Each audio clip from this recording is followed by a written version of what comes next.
So I've seen a couple situations where whole life was present and whole life was not present.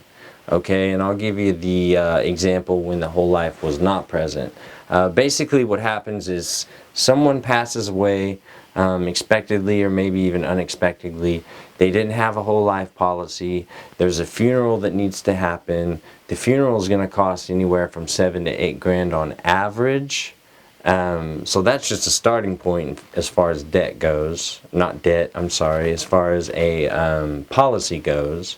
And the other thing that's going to happen is while people should be mourning and kind of recouping their emotional self, they are trying to figure out how to pay for this funeral, how to give this person a respectable burial, right?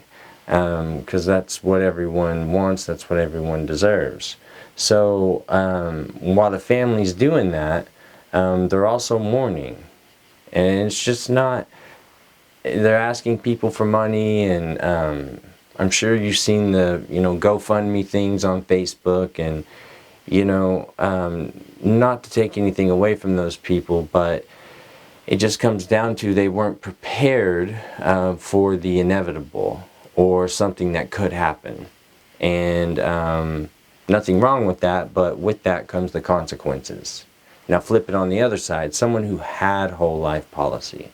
Well, what happens is they pass away expectedly or unexpectedly, and the last thing that the family has to worry about is coming up with money to bury their loved one. Okay? It's a total different tone and atmosphere within the family, because I have experienced personally both sides of that. So it's something to think about.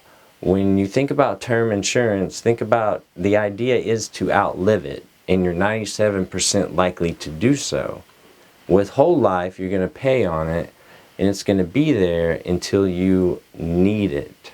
Okay, so as long as you pay, they should never increase the rate, and you should always have a policy and protection.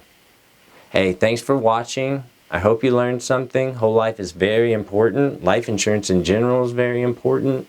But I do get where people don't think they're going to die and they're Superman and that sort of thing. So thanks for watching. Have a wonderful day.